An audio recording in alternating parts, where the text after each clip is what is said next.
쇼핑이라고 말하지 않으시죠? 쇼핑. 아니에요. 아니 예수님이요. 예수님. 우리 음식은 성탄절은 뭐? 예수님. 네? 성고는 뭐가 생각나요? 솔로. 솔로가 무슨 말이에요? 혼자 있다 외롭다. 솔로. 독자님 뭐가 생각나요? 성탄절. 별로 생각나는 게 없어요. 네? 눈. 한번 잘 들리는. 경배라고 했는데 예수님보다 산타클로스를 더 경배하는 게 지금 그런 식으로 변해요. 예. 산타클로스를 많이 생각하는 그런 시대다. 서구사회는 성탄절이 되면 선물을 주고 받죠. 쇼핑하는 데서는 지금 뭐 선물 하느라고 사느라고 사람들이 적극적으로 해서 볼 수가 있습니다. 제가 며칠 전에도 내 모습 모델 사러 간 게 아니라 운동하고 걸으려고 하는데 가다가 차 대릴 자리가 없어가지고 다시 돌아오는 그만큼 사람들이 선물을 담는 그런 때가 또 선물에 있겠다는 생각입니다. 여러분 선물을 받고 싶다 그러면 어떤 선물을 받고 싶어요? 선물을 받고 싶으면 어떤 선물을? 여자친구.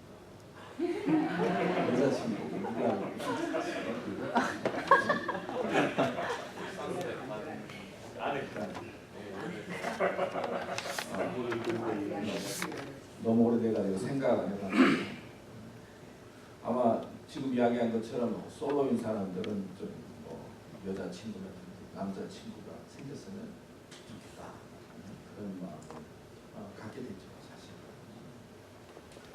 또 선물을 준다면 어떤 선물을 주고 싶어요? 선물을 주고 싶어요. 어떤 선물을 주고 싶어요? 상대방이 필요로 하는. 상대방이 필요로. 네?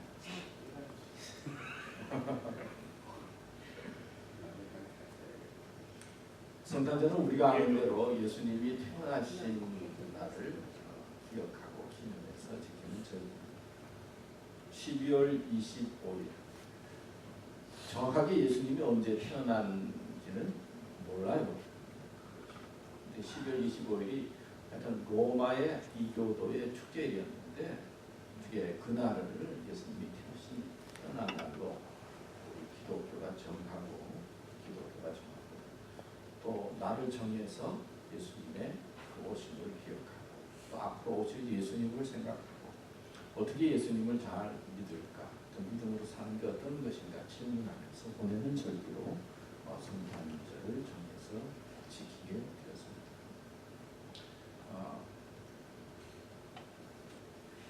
그러니까 지난번에도 말씀을 드렸듯이 이제 대강절이 교회력의 시작이라고 했죠. 대강절은 기다리고 준비하고 포기하지 않고 예수님을 향한 마음을 갖고 준비하는 기절이 대강절이다. 그런 말씀을 드렸습니다. 그러니까 우리는 신앙의 사람으로 믿음의 출발, 신앙의 출발은 어디에 있는가?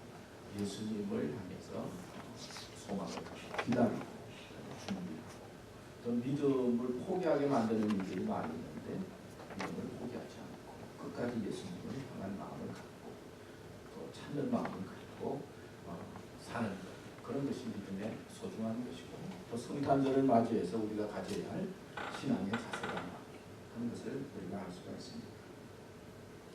그런데 아까 우리 정 집사님이 말한 것처럼 이 사회나 세계는 연말과 겹쳐 있는 성탄절을 예수님에 대한 생각은 전혀 없이 축제와 즐거운 날로 보내려고 하고 있죠. 그래서 가장 범죄가 많은 날, 절도라든지 강도라든지 도둑이라든지 1년에 가장 문제가 많이 생기는 날이 성탄절. 또 가장 교통사고가 많이 생기는 날이 성탄절. 그래서 사람이 많이 다치는 거죠. 그리고 통계적으로 사생아가 가장 많이 생기는 달이 또 성탄절.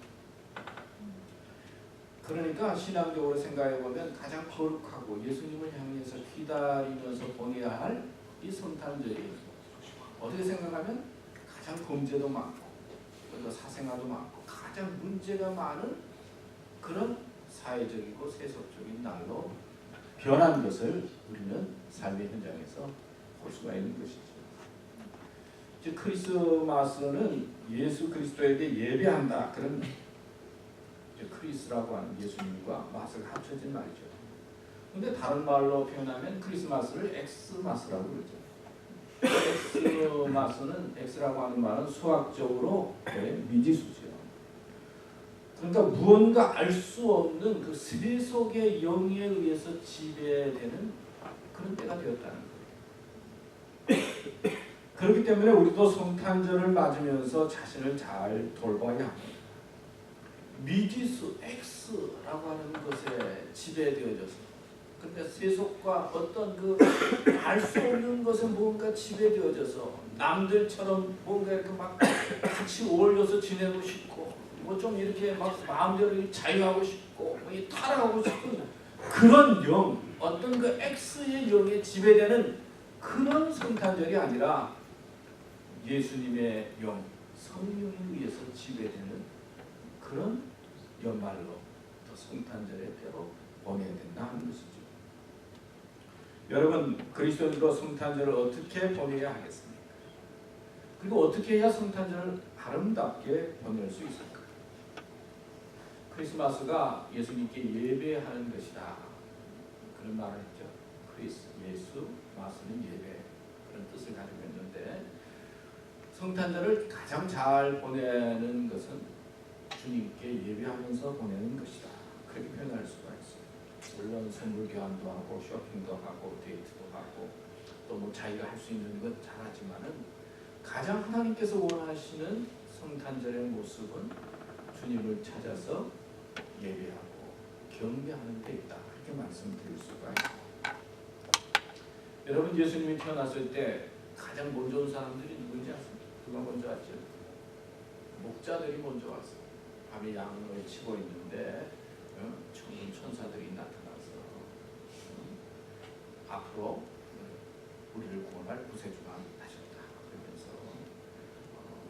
강고에 쌓여 구유에 태어난 예수에 대한 말씀을 하고 지극히 높은 곳에서는 하나님께 영광이요 땅에서는 기뻐하심을 입은 사람들 중에 평안하다 하면서 예수님의 나심을 전하니까 목자들이 와서 아기 예수께 경배했습니다. 그러니까 아기 예수께 예배했다고 그렇게 표현할 수가 있죠. 근데 목자들의 이 경배는 어떤 의미에서 자연스러운 경배와 예배의 모습이라고 할 수 있으면 오늘 본문 마태복음 2장에 보면 동방 박사들이 별을 보고 하늘의 징조를 느끼고 나왔습니다. 그 별을 찾아서 아기 예수 태어난 곳을 현장에 찾아와서 한궁과 요한과 몰약 예물을 드리잖아요.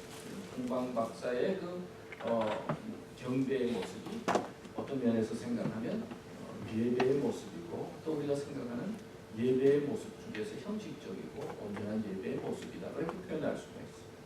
그래서 오늘은 경배의 대상을 찾으셨습니까? 라고 하는 주제와 더불어 중요한 것은 성탄절에 있어서 예배하는 것이다. 예수님을 찾아서 예배하는 것이 하나님께서 원하시는 성탄절의 가장 중요한 의미다라고 생각하면서 오늘 예배에 대한 말씀을 좀 드리려고 합니다.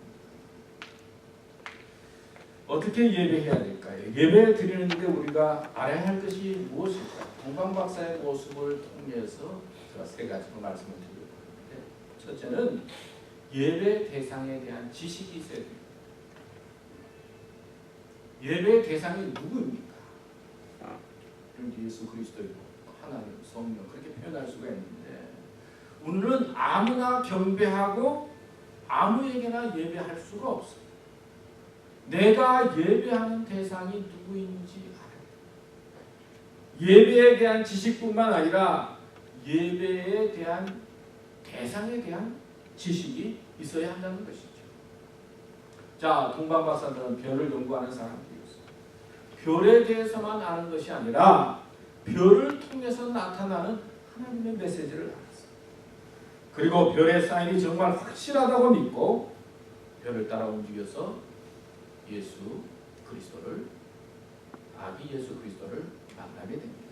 그리고 준비한 예물을 드리게 됩니다. 우리는 예배의 대상을 쉽게 알 수도 있을 수 있습니다. 그런데 분명한 것은 누구든지 아무에게나 예배할 수가 없지요.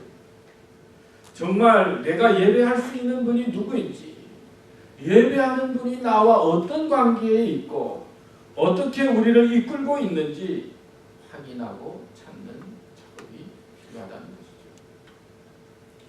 여러분, 우리는 누가 만나자고 해서 아무나 만나지 않잖아요. 어떤 남자가 전화해가지고 제이씨 내가 좀 알아보는데 만납시다. 만나겠습니다. 또 내가 사랑하는 사람이라고 해도 만나서 지나다 보면은 뭐 좋으면 계속 만나지만 또 마음에 들지 않으면은 또 만날 수가 없잖아요. 그렇잖아요. 계속 사랑을 유지한다는 것이 쉽지가 않잖아요. 근데 우리가 경배한다, 예배한다라고 할 때 아무나 세상에서도 만날 수 없는데 예배하는 대상이 누구인지 어떤 분인지 확실하게 알지 못하고 여러분 예배하고 경배한다는 것이 어떻게 가능할 수가 있겠어요? 근데 많은 사람들이, 많은 교인들이 그냥 예배만 드리는데 초점이 있지 내가 누구를 향해서 예배 드리는지, 그 예배 드리는 그분이 나와 어떤 관계에 있는지, 그리고 그분에게 내가 경배하고 그리고 내 마음을 드리고 있는데 그분이 나를 어떻게 이끌고 있는지에 대해서는 전혀 생각하지 못하고 그냥 예배만 드리는데 그리고 관심을 갖고 있을 수가 있다는 거죠. 또 사실 그런 분들도 많이 있는 거죠. 동방 박사들은 별을 볼 뿐만 아니라 별을 통해서 나타나는 하나님의 메시지를 발견하고 별을 본 것이 아니라 별만 찾으러 간 것이 아니라 아기 예수, 별의 주인이고 세상의 주인이고 구원자로 오신 그 예배의 대상을 확실하게 알고 그분을 찾아 나섰다는 것이죠. 우리들도 주님 앞에 예배 드리는데, 오늘 나와서 예배 드리는데 예배 드리는 이 자체도 중요하지만 예배의 대상이 누구인지, 정말 내가 경배하고 그리고 내가 사랑할 만한 분인지, 그분이 내 삶에 어떤 의미가 있는지 질문하면서 예배 드려야 되고 예배 대상에 대한 지식이 있어야 한다는 것이죠. 예배 드리는 대상이 우리가 예수님이다라고 표현할 때 제가 자주 이야기하자 아주 쉽게 표현할 수가 있어요. 예수님은 우리의 구원자로 오셨습니다. 구세주죠. 아까 제 삶에 대한 기도를 드렸는데 예수님은 우리의 죄를 사해 주시는 분이십니다. 그러기 위해 십자가에 달려 죽으셨습니다.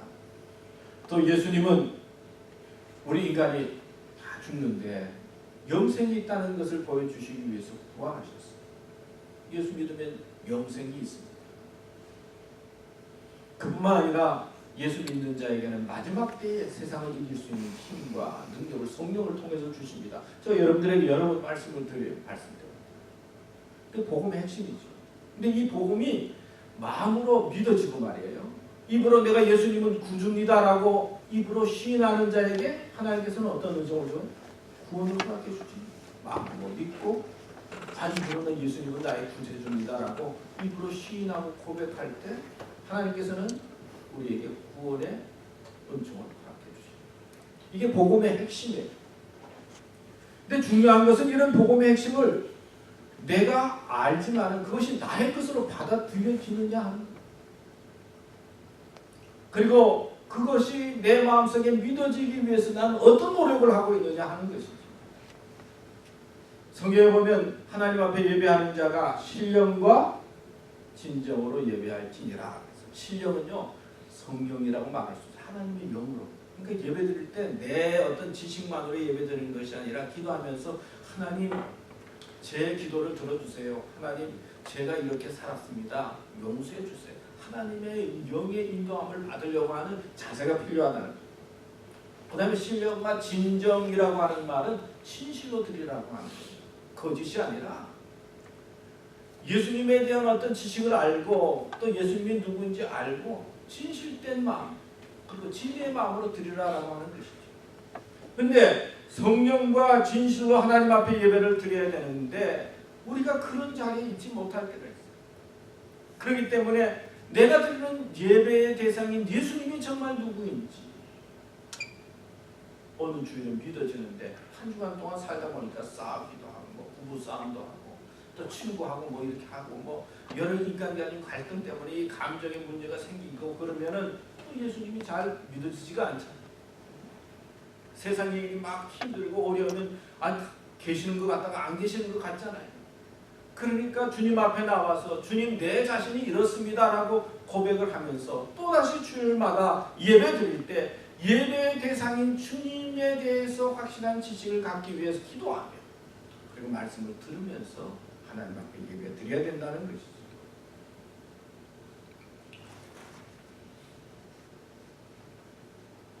제가 신문 보도를 보니까 지난 주간에 독일에서 뭐 5성급 호텔이라고 인터컨티넨탈 호텔에서 한국 사람이 한 사람 죽었죠. 왜 죽었어요? 네? 집단으로 말 귀신 쫓아낸다고 기독교인들이 호텔에서 귀신 쫓아낸다고 입에 뭐 물고 뭐 이렇게 해가지고는 안수한다고 때리고 그러다가 죽었어. 그래서 독일 신문에 나오고 거기에 있는 그 가족들 다 잡혔어요. 지난 신문 보도에 봤는데 뭐 아프니까 병 낫고 싶은 게 인간의 뭐 가장 또 근본적인 마음이겠죠. 또 살다 보면 우리가 복도 받고 싶죠. 병 낫고 싶고 복 받고 싶고 또 시험 치는 사람은 또 시험 잘 치고 싶죠. 그런데 성경은 그게 중요한 게 아니라 우리가 믿는 믿음의 대상 예수님이 누구입니까?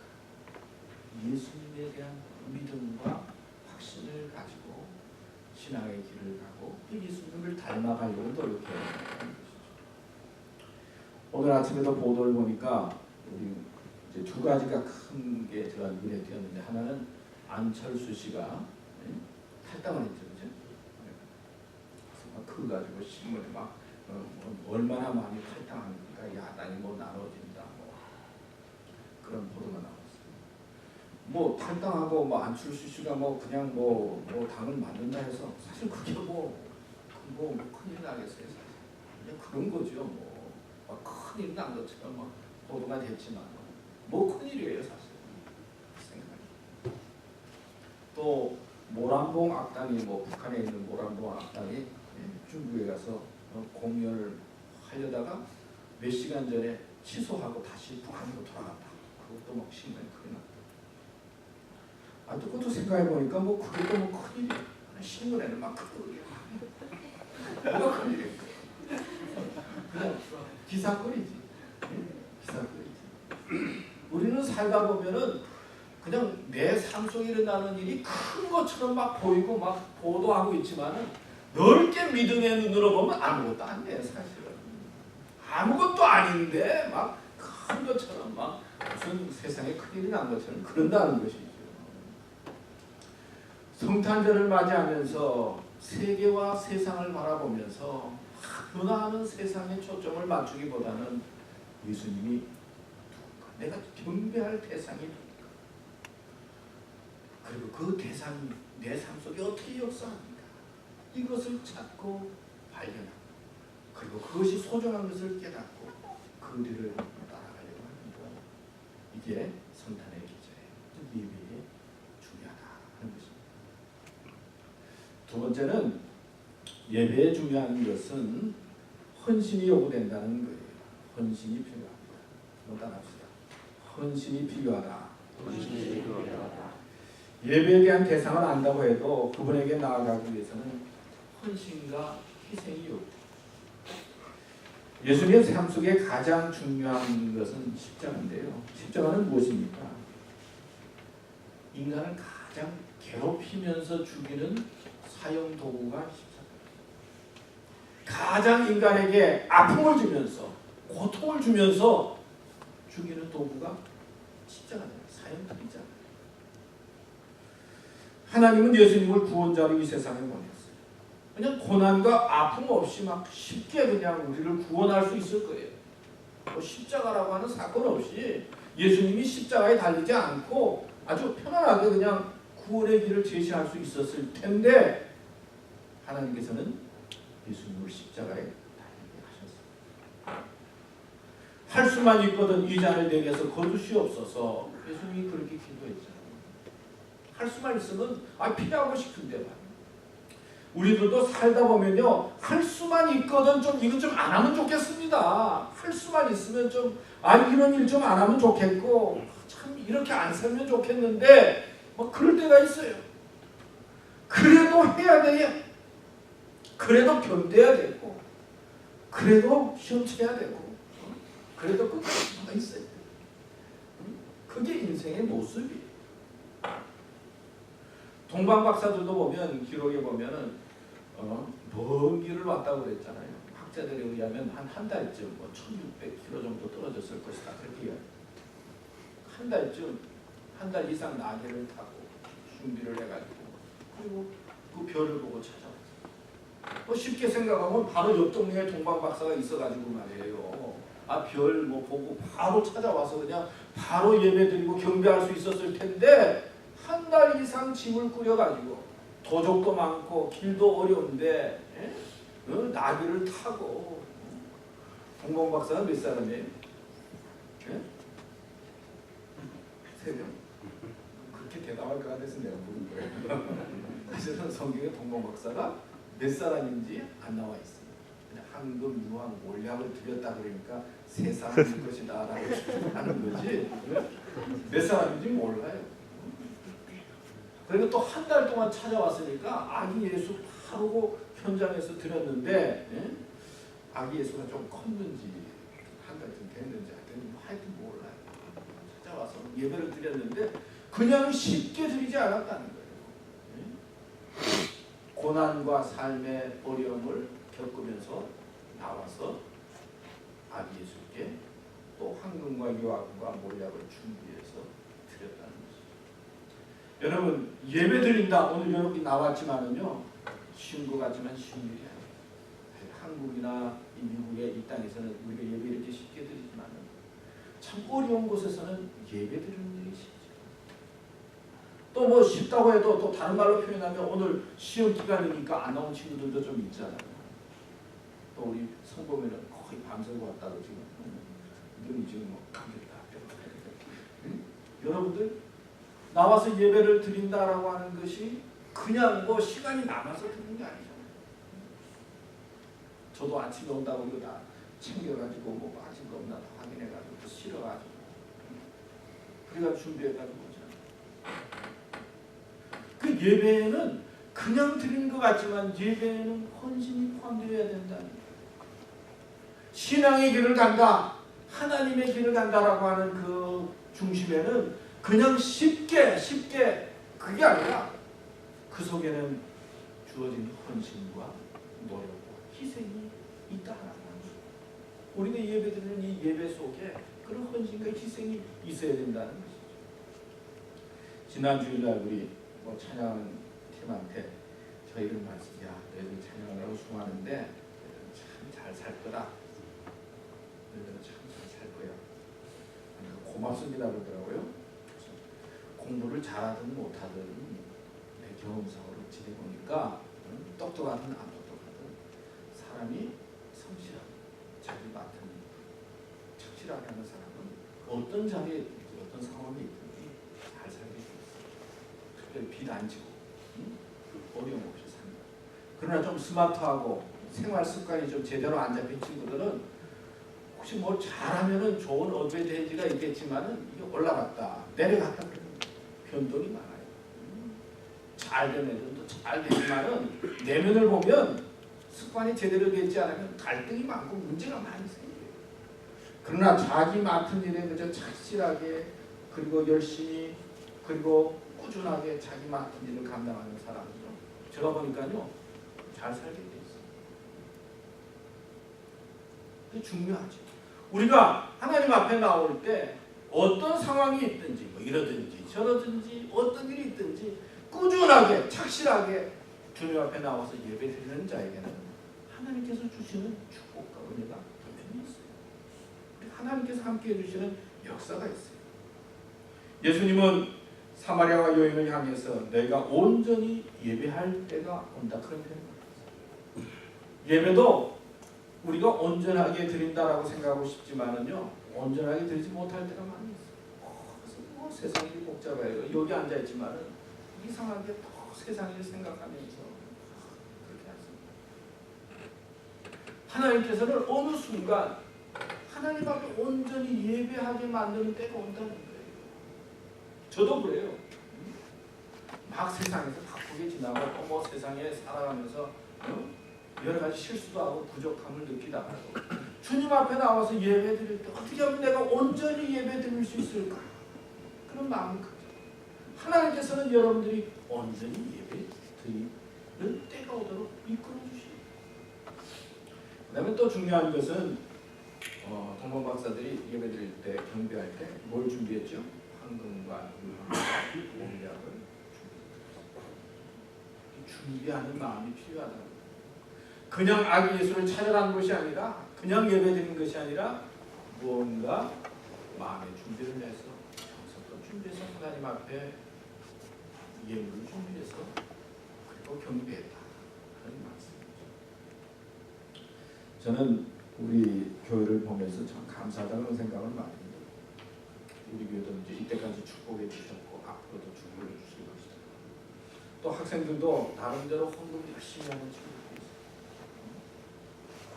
헌금하고 또 나름대로 11조도 하고 그러면서 학생들 중에서도 이렇게 헌신의 마음을 가지고 그리고 자신을 드리니까 우리 교회는 가장 어려울 것 같으면서도 가장 어렵지 않은 못 받는 교회. 얼마나 감사한지. 그리고 그 순수한 어떤 정성을 보시고 하나님께서는 우리 교회를 축복해 주셨고 앞으로 축복해 주실 것이라고 했어요. 동방 박사들의 그 경배의 모습을 보면서 우리가 배워야 할 것은 예배드릴 때 준비의 마음을 가지고 예배드려야 됩니다. 그냥 드리기보다는 오기 전에 내 마음을 준비를 해서 준비된 마음으로 자신을 드려서 예배드릴 때 온전하다는 것입니다. 우리가 예배는 헌신과 희생이 요구된다는 것을 알아야 됩니다. 예수님 말씀해 보세요. 아무든지 나를 따르게 되거든 어떻게? 자기 십자가를 지고 나십시오. 여러분 우리의 삶이 쉽지가 어려워요. 쉬운 사람 한 사람도 없어요. 근데 쉬우지 않지만은 거기에 감사를 발견하고 마음 준비를 하면서 예배드리는 사람이 그냥 힘들고 어렵게만 사는 사람이 없어요. 예배 속에는 헌신과 희생이 있어야 된다는 것을 기억하시기 바랍니다. 마지막으로 예배에는 순종이 있어야 됩니다. 한번 따라합시다. 순종이 있어야 된다. 순종이 있어야 된다. 예, 예배는 순종이 있어요. 동방 박사들이 배를 따라 구세주를 찾다가 예루살렘에 가죠. 그리고 헤로드 왕을 만나죠. 그 왕을 만났다라고 하는 그 보도를 보면서 이 박사들의 어떤 그 사회적인 지위가 그래도 대단하다는 생각을 했어요. 왕이 아무나 만나니까 그러니까 왕이 만나니까 동방 박사들이 별에 대한 이야기를 하고 유대인 왕 구세주가 나셨다는 이야기를 하잖아요. 그 이야기를 듣고는 온 성에 있는 사람들이 다 놀라고 헤로드 왕은 그 구주를 만나면 꼭 나한테 알리고 가라고 그렇게 부탁을 합니다.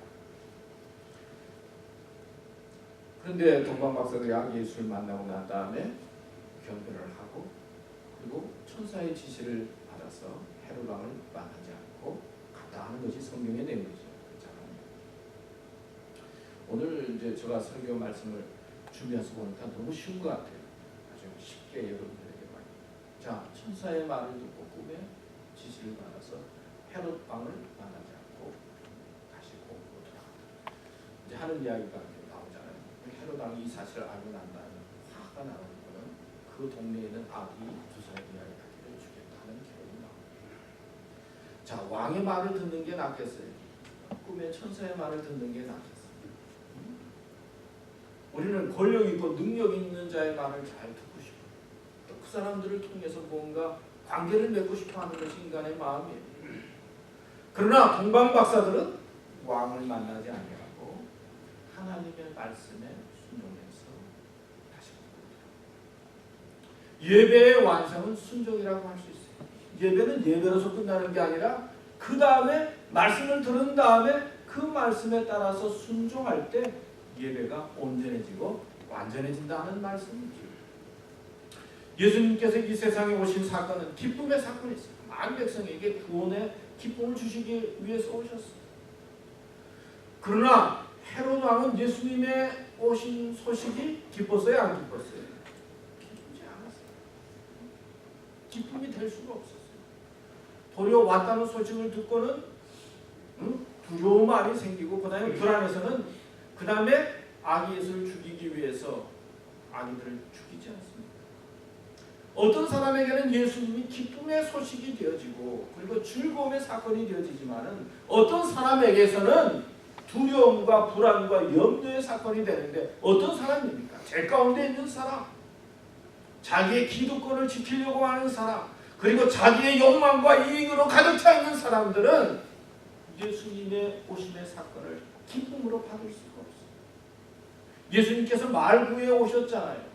더럽고 힘든 그곳에 오셨다라고 하는 것은 자기가 더럽다는 것을 알고 회개할 줄 알고 그리고 자기의 마음이 온전하지 못한 것을 깨닫고 주님 제가 이렇습니다 라고 주님 앞에 자신을 겸손하게 낮추고 주님을 찾는 자에게 주님께서 그 마음속에 찾아오시고 그 속에 기쁨을 주신다는 것이죠. 다시 말씀드리면 주님의 믿는 믿음의 삶이 내 마음속에 기쁨이 되려고 할 때는 주님의 말씀에 온전히 순종하는 자예요.